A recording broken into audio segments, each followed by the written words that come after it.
Salut à tous, bienvenue sur ce nouvel épisode sur la thématique des bébés nageurs. Alors une thématique très en vogue en ce moment, une activité qui se développe de plus en plus, avec malheureusement peu d'informations sur le sujet, peu de contenu, avec beaucoup de parents demandeurs. Alors je vais essayer de répondre à un maximum de questions sur cette thématique, essayer de vous apporter toutes les informations nécessaires pour vous déstresser et pour que vous soyez prêts à démarrer cette activité dans les meilleures conditions possibles. Alors avant de répondre à toutes vos questions, je vais commencer par faire un petit rappel sur le développement de l'enfant, qui est pour moi un indispensable pour comprendre les types d'exercices qu'on peut faire avec l'enfant selon son âge, selon son développement.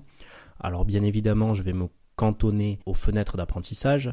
Je ne vais pas essayer de faire un podcast complet sur le développement de l'enfant, déjà parce que je ne suis pas un professionnel de la petite enfance, je suis ni médecin, pédiatre, ni psychomotricien, et surtout parce que ça demanderait un épisode de 5 heures à lui-même, juste sur cette thématique. Alors, vis-à-vis du développement de l'enfant, il est bon de savoir qu'il y a 6 phases sur le développement avant d'entrer dans l'adolescence et l'âge adulte.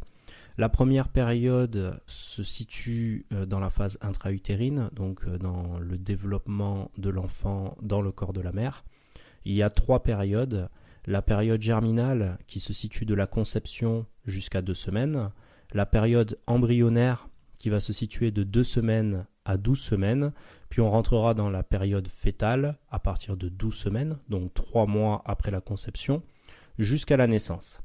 Puis, nous rencontrerons 3 périodes en postnatal, donc juste après l'accouchement. De la naissance jusqu'au premier mois de l'enfant, on parlera de nouveau-né. De 1 mois à 2 ans, on parlera de nourrisson. Puis, de 2 ans jusqu'à l'âge de 6 ans, ce sera la petite enfance. Concernant le développement de l'enfant, je vais m'attacher qu'à 2 développements. Le premier, ce sera le développement psychomoteur. Et le deuxième, le développement émotionnel. Comme je l'ai dit, je ne peux pas me permettre de trop détailler ces parties-là, sinon on va y passer beaucoup trop de temps.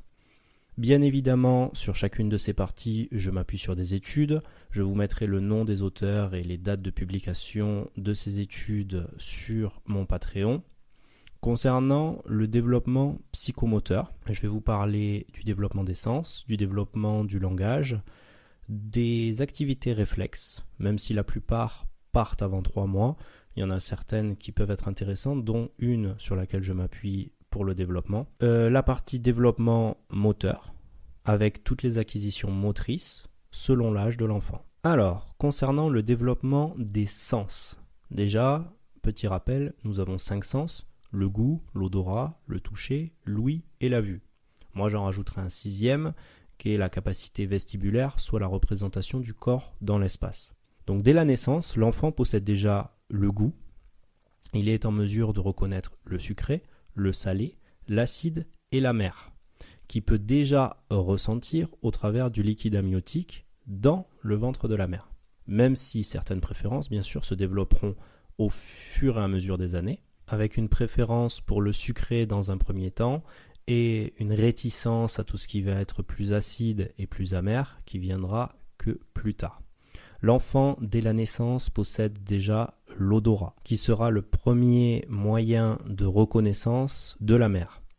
Il possède déjà le toucher, il est donc en mesure de percevoir tous les contacts entre votre peau et la sienne, et aussi d'envoyer un signal moteur pour bouger ses membres. Il possède aussi l'ouïe, donc il est en mesure de vous entendre et il reconnaît déjà votre voix qu'il a entendue durant toute la grossesse. Elle le rassure. La vue est quant à elle limitée à une distance d'environ 30 cm à la naissance. Au-delà, il fera la distinction des formes et de la luminosité, mais il aura une vision plutôt floue de ce qui l'entoure. Les objets seront donc souvent mis à la bouche pour analyser la forme et la texture qui sera difficilement visible. À partir de 3 mois, il est en capacité de reconnaître ses proches. Quant à la maturité du système vestibulaire, elle se fera vers 15 semaines, c'est-à-dire le ressenti de la position du corps dans l'espace, et vers 24 semaines va apparaître un réflexe qui s'appelle le réflexe vestibulo-oculaire, qui correspond à l'orientation des yeux qui accompagne la rotation de la tête. Alors pas d'inquiétude, c'est tout à fait normal. Cela permet la fixation d'un point en étant en mouvement. Ce réflexe va disparaître vers 6 mois. Maintenant, concernant le développement du langage, le nourrisson de 0 à 3 mois ne va faire que des cris d'appel. Peu importe la demande, les cris seront toujours similaires et ce sera juste un besoin d'attention.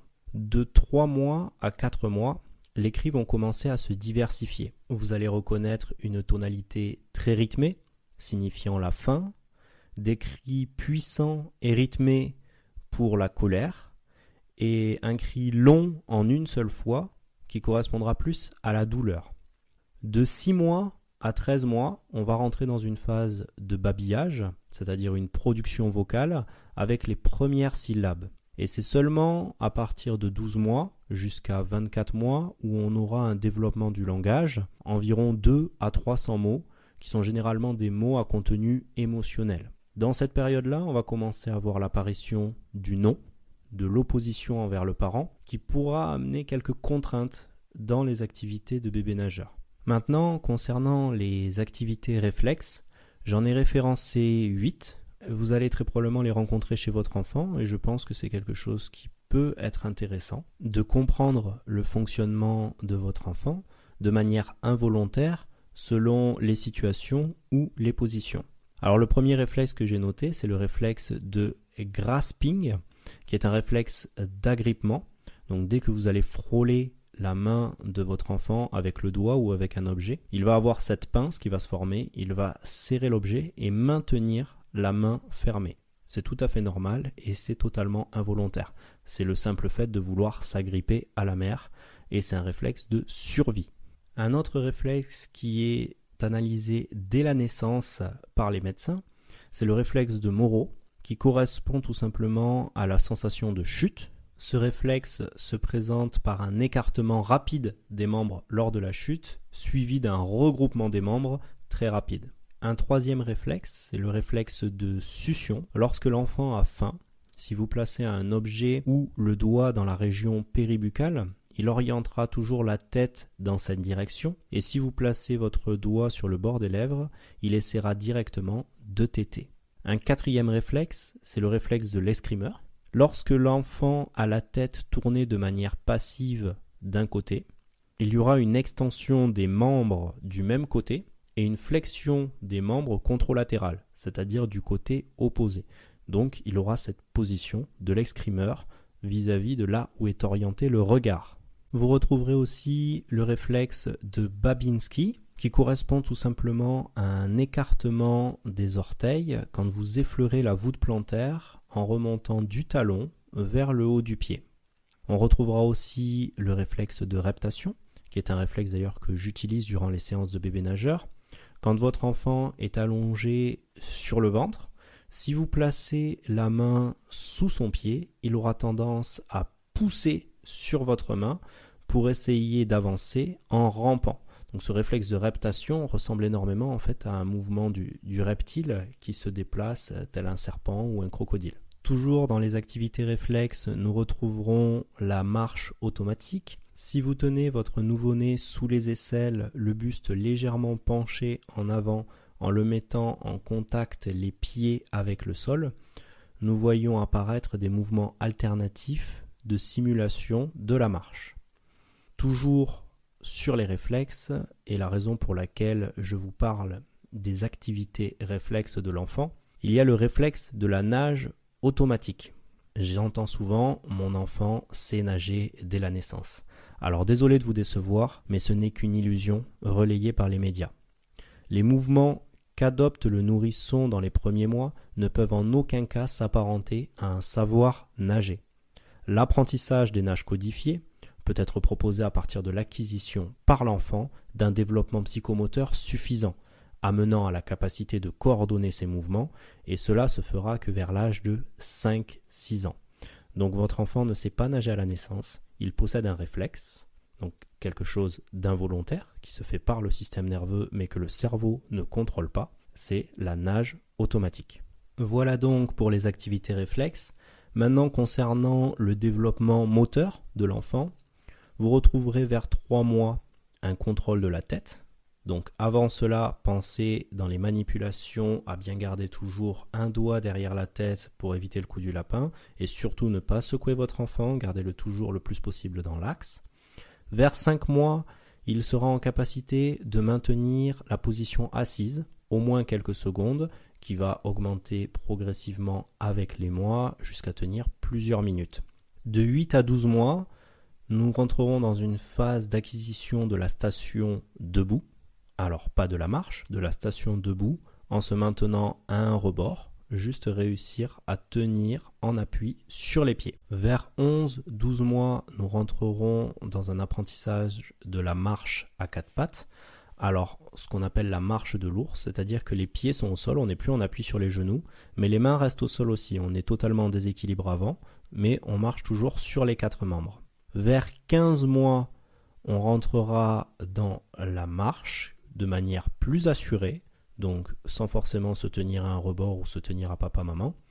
Et vers 18 mois, on rentrera dans une marche autonome où l'enfant sera en mesure de monter et de descendre les escaliers en se tenant à la rampe.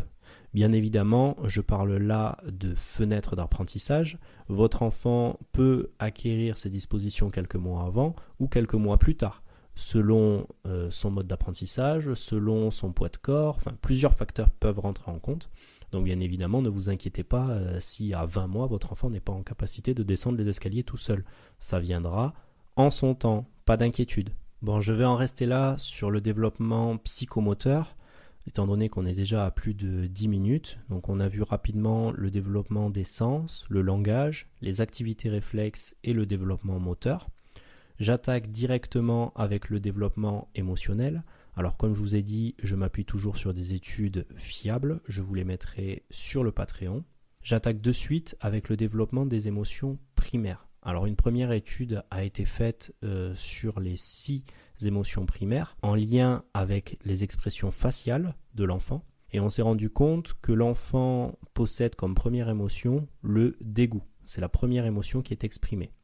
Ensuite, vers l'âge de 3 mois, l'enfant exprimera la joie, la tristesse et la surprise, ainsi que la peur qui aura plusieurs phases d'apprentissage. La peur à 3 mois correspondra à une peur primaire de survie. Entre 7 et 9 mois, on va rentrer dans la peur des visages étrangers. Et de 3 à 4 ans, on rentrera dans des peurs symboliques, plus comme la peur du loup, la peur du noir, la peur de la solitude, et ainsi de suite. Vers 4 à 6 mois, on rentrera dans la phase d'apprentissage de la colère. Et quelques mois plus tard, nous aurons d'autres émotions qui vont se développer. Alors voici pour les 6 premières émotions ressenties par l'enfant. Arrivé vers 18 mois, on va rencontrer 3 autres émotions, à savoir l'embarras, l'envie et l'empathie. Puis vers 24 mois, nous découvrirons la fierté, la honte et la culpabilité. Il est indispensable de tenir compte du fait qu'un enfant n'est pas en mesure de contrôler ses émotions. Il n'a pas encore la capacité cérébrale ni les codes sociaux pour se tenir en groupe. Et cela peut amener à des situations particulières durant les séances. Il m'est déjà arrivé d'avoir plusieurs enfants au sein d'une même séance et sur cette séance, j'avais un enfant d'environ 10 mois qui se déplaçait déjà à 4 pattes et un autre enfant d'environ 5 mois qui lui n'avait pas encore le déplacement à 4 pattes, qui se tenait juste en position ventrale en relevant les bras et les jambes, en position Superman, et qui ne pouvait pas avancer. Et puis l'enfant un peu plus âgé qui avait le déplacement commençait à voir que l'activité n'avançait pas et que l'attention se tournait vers le plus jeune. Du coup, il se déplaçait devant lui, il le touchait, il lui faisait signe de faire la même chose. Et puis, au bout d'un moment, il a eu un coup de colère, il s'est retourné, voyant que l'activité n'avançait pas, et il lui a mis une grande claque. Alors, moment très gênant, bien évidemment, surtout vis-à-vis des parents entre eux qui se sont regardés en mode « bon, mais comment je dois réagir ?» Alors l'enfant n'a pas contrôlé, bien sûr il y a eu plus de peur que de mal, c'était avec la force d'un nourrisson, mais il a été submergé par un coup de colère, et à 10 mois il n'avait pas encore développé l'empathie, et il n'avait pas les rapports sociaux qui lui permettaient de dire non, ça il faut pas le faire. Voilà donc un exemple parmi tant d'autres, mais il faut vraiment tenir compte du développement des émotions par rapport aux séances et au type d'activité proposée durant les séances de bébé nageur, et surtout retenir le fait qu'un enfant n'est pas en mesure de contrôler ses émotions. Il les ressent comme un nuage qui passe, qui éclate juste au-dessus de lui et qui repart aussi vite. Et généralement, ils peuvent passer d'une émotion à une autre très rapidement. C'est une situation de colère ou une situation de peur. Ah, un papillon qui passe, c'est bon, c'est passé. Contrairement à nous d'ailleurs, qui sommes en mesure de contrôler nos émotions en société et puis qui enfouissons tout ça au fond de nous, et puis le jour où ça pète, ça fait beaucoup de dégâts. Enfin bref, c'est pas le débat du jour. Donc voici pour le développement des émotions chez l'enfant. Maintenant, je vais vous parler un petit peu des comportements sociaux chez les enfants. Donc dès l'âge de 2 à 3 jours, vous allez remarquer que l'enfant répond à des cris en réaction du cri des autres enfants, sans forcément qu'il y ait un besoin derrière. Juste un enfant se met à crier, l'autre se met à crier. Et ça aussi, ça peut donner des éléments sympas pendant les séances. Quand il y en a un qui se met à brailler et qu'il emporte toute la chorale avec lui, donc sur le plan symphonique, ça peut vite monter en tonalité. Là, le nombre de décibels, on ne les compte plus. Heureusement, j'ai pu remarquer avec l'expérience que ça se transmet aussi un peu plus sur la joie. Quand il y a un enfant qui rigole, souvent on voit le sourire apparaître sur le regard des autres enfants. Et ça, c'est très très beau et très agréable à vivre. Sur les autres comportements sociaux que j'ai pu remarquer, à la fin de la première année, j'ai vu que les enfants cherchaient le réconfort auprès de la mère. Même si c'est un autre enfant qui se fait mal, il va quand même chercher à se faire réconforter lui-même. Il ne fait donc pas la distinction entre lui et l'autre. Et dès le début de la deuxième année, il va développer un comportement d'assistance, où si par exemple c'est un autre enfant qui va casser un jouet, eh bien, il va venir essayer de le réconforter. C'est très agréable de voir que l'être humain est naturellement bon et bienveillant. Bon, je vais arrêter là sur le petit récap sur le développement de l'enfant. J'espère vous avoir donné des fourchettes d'apprentissage qui vous aideront en tant que parent et en tant que maître nageur pour les activités et pour les comportements à avoir. Je vais essayer de répondre maintenant aux questions qu'on me pose le plus souvent vis-à-vis de l'activité bébé nageur. Premièrement, quels sont les prérequis pour faire ce type d'activité? Donc, comment je peux intégrer une association ou un club privé avec mon enfant? Alors déjà, l'activité se pratique qu'à partir de 4 mois jusqu'à 4-5 ans, c'est-à-dire l'âge où l'enfant sera en mesure d'apprendre les nages codifiés, donc de réellement apprendre à nager. Pour rentrer dans cette activité, il faudra bien évidemment un certificat médical de non-contre-indication à la pratique de votre médecin, ainsi que le premier rappel de vaccin. Donc il me semble qu'il y a une injection à 2 mois et une autre à 4 mois. C'est pour ça que les séances ne se font qu'à partir de 4 mois. Il vous faudra absolument un bassin avec une température de 32 degrés. Et j'insiste vraiment sur cette température, étant donné que les études ont prouvé que c'est la température idéale pour que votre enfant ne tombe jamais en hypothermie durant la séance. Un enfant n'a pas encore la capacité de thermorégulation qui lui permet de tenir longtemps dans une eau inférieure à 30 degrés. Donc 32 degrés, c'est vraiment la température idéale. Et je vous conseille personnellement d'aller dans une piscine possédant un POS, c'est-à-dire un plan d'organisation de la surveillance et des secours, ainsi qu'un règlement intérieur pour qu'il y ait le moins de risques possible en cas de souci. Donc voilà pour les prérequis. Maintenant, concernant les bienfaits de cette activité, je les regroupe au nombre de 3. Le premier bienfait sera la découverte du milieu. L'objectif principal de l'activité bébé nageur est d'aller progressivement vers une aisance aquatique par l'apprentissage de la flottaison, de l'équilibre, des appuis et des déplacements dans l'eau. Donc la découverte de l'élément eau est très importante. Comprendre sa fluidité, sa résistance, sa portance, ce qui va emmener par la suite à un apprentissage beaucoup plus facile de la nage. Le deuxième bienfait que je retrouve à cette activité, c'est le développement psychomoteur. Cette activité amène, de par son milieu, de nouveaux repères cutanés qui aident à la visualisation du corps dans l'espace. Elle amène aussi à une perte de certains sens lors de l'immersion, comme l'ouïe et la vue. Quand on passe sous l'eau, on perd les repères auditifs, on perd les repères visuels, surtout quand on n'a pas les lunettes. On passe aussi d'une position verticale à une position horizontale, donc de nouveaux repères vestibulaires. L'eau sollicite donc les sens différemment, ce qui aide à la motricité, à la tonicité, à l'équilibration, au travail de la respiration et de la propulsion. Le troisième bienfait que je retrouve dans cette activité, c'est le développement affectivo-émotionnel, étant donné qu'il s'agit d'un moment de partage où les parents sont totalement disponibles pour leurs enfants. La portance de l'eau vous met à même hauteur, ce qui apporte un rapprochement physique. Elle fait de vous le référent émotionnel dans cette découverte et surtout renforce le lien de confiance parent-enfant.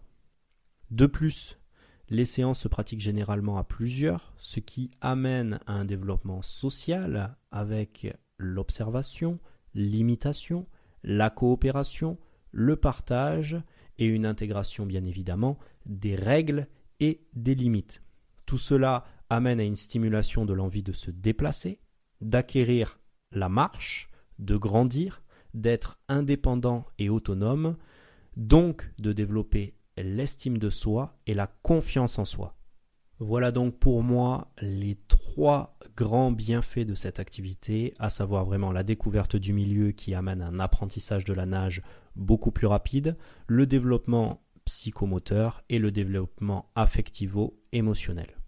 Maintenant, venons-en à un élément phare de cette activité, à savoir le réflexe d'apnée, aussi appelé réflexe glottique ou réflexe natatoire.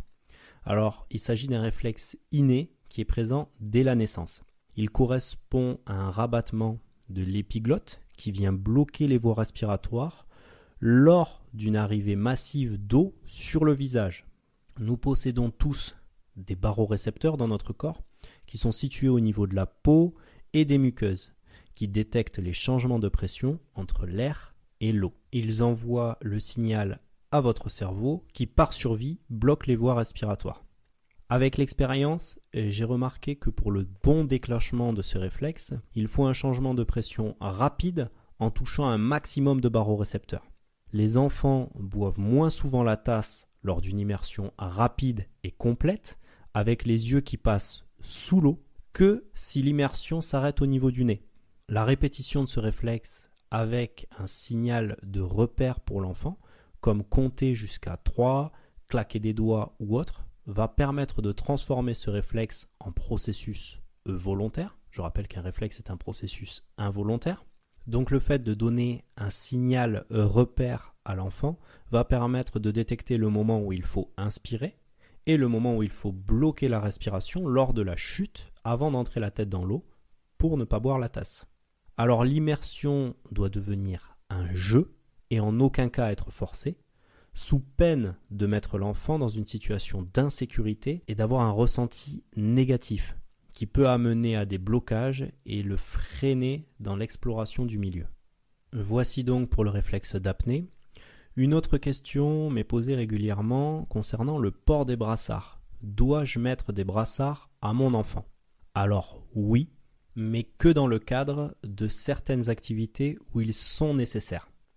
Par contre, les porter systématiquement est pour moi une erreur, du simple fait que ça va construire une fausse image du corps flottant. Parce que votre enfant va intégrer ce matériel comme faisant partie de lui. Il faudra donc reconstruire tous ses repères quand il va les retirer. En plus, ça amène un danger réel, c'est que l'enfant pense qu'il flotte naturellement et risque du coup de se jeter dans l'eau en oubliant de les mettre. Je préfère donc travailler avec des moyens de flottaison dont il peut se décrocher et du coup comprendre qu'il ne flotte que parce qu'il se tient. Concernant maintenant la noyade sèche. Alors c'est un sujet un petit peu délicat parce qu'il fait polémique. Sur le plan technique, il s'agit d'une détérioration respiratoire qui a lieu suite à un événement dans l'eau.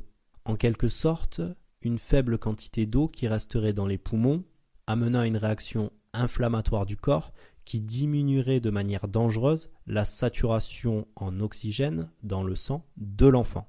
Mais je vais être franc avec vous, on n'apprend pas à marcher sans tomber, tout comme on n'apprend pas à nager sans boire la tasse. Vos enfants vont boire la tasse, et plus d'une fois, comme vous-même. J'ai entraîné des milliers d'enfants depuis le début de ma carrière, j'ai assisté à des milliers de tasses jusqu'à en vomir, mais je n'ai pour autant jamais connu de noyade sèche. Et je touche du bois pour que ça ne m'arrive jamais, bien évidemment. Il serait intéressant de connaître les statistiques concernant les médecins qui ont déjà connu une noyade sèche au cours de leur carrière. Je pense que ça reste plutôt faible, du moins je l'espère. Alors bien évidemment, il faudra toujours faire attention durant les séances. Déjà, avoir un certificat médical du médecin qui va contrôler qu'il n'y ait pas de pathologie respiratoire pouvant amener une contre-indication médicale à la pratique de cette activité. Si votre enfant a une grosse pathologie respiratoire, il vaut mieux éviter de pratiquer l'activité de bébé nageur.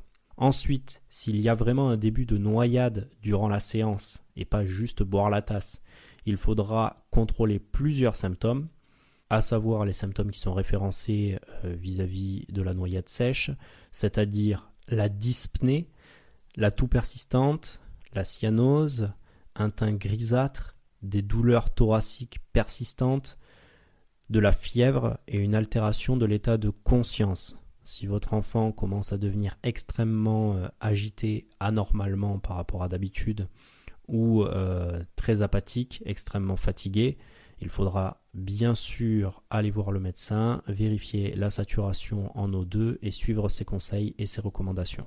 Bon, je vous parle de la noyade sèche parce que je sens qu'il y a beaucoup de peur à ce niveau et de réticence à pratiquer l'activité de bébé nageur pour cette raison. Mais je vous rappelle surtout qu'au cours des séances, vous êtes le référent émotionnel de vos enfants. C'est-à-dire que si vous êtes dans la peur, ils vont le ressentir et vont eux-mêmes se braquer et ça pourra les empêcher d'avancer. Si au contraire, vous apprenez à vous détendre, que vous êtes à l'aise dans le milieu aquatique et que vous lui faites comprendre que c'est un milieu de jeu, jusqu'à rigoler quand il boit la tasse, il vous fera confiance et ça va accélérer sa découverte du milieu.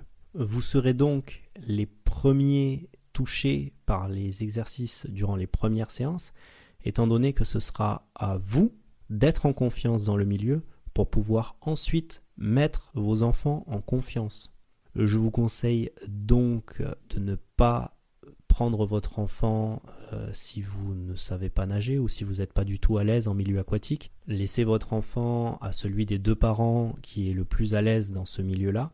Essayez de limiter votre peur vis-à-vis de la tasse. Si vous arrivez en vous disant mon enfant risque la noyade sèche, bien évidemment vous ne serez pas dans les meilleures conditions pour sourire à votre enfant quand il va boire la tasse. Et essayez toujours de dédramatiser. Si vous faites des mouvements brusques ou des bruits violents quand votre enfant tombe à l'eau, parce que ça va arriver, il va tomber à l'eau votre enfant, et ça fait partie de l'apprentissage. Alors que si vous rigolez quand il boit la tasse, on sera dans une situation de dédramatisation. Donc retenez que votre enfant va se fier à vos mimiques faciales pour savoir si c'était bien ou si c'était dangereux à chaque nouvelle activité. Donc vous allez vraiment être le référent émotionnel et j'insiste là-dessus parce que le rôle des parents dans les séances de bébé nageur est extrêmement important.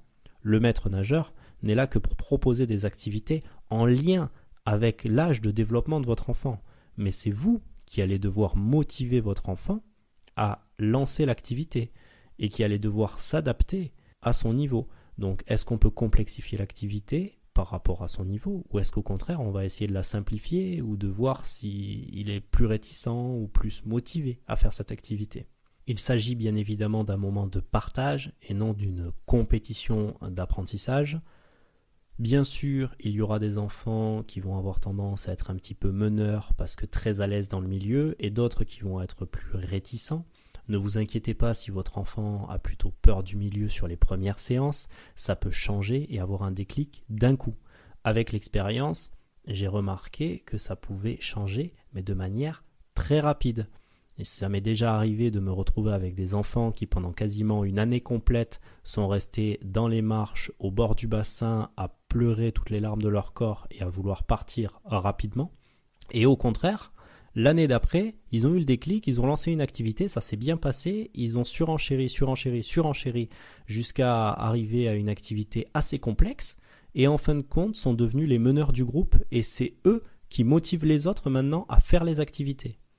Donc, n'ayez pas d'inquiétude et surtout pas de comparaison entre les enfants. Chaque enfant a son rythme d'apprentissage et de développement et c'est à vous de vous y adapter et non pas à l'enfant de s'adapter à ce que vous aimeriez qu'il soit en capacité de faire.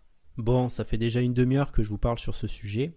Je vais juste finir cet épisode sur quelques conseils d'hygiène avant et pendant les séances, qui est pour moi, en tant que maître nageur, un indispensable à vous donner, étant donné que là on parle vraiment de santé vis-à-vis de l'hygiène. Alors voici quelques petits conseils.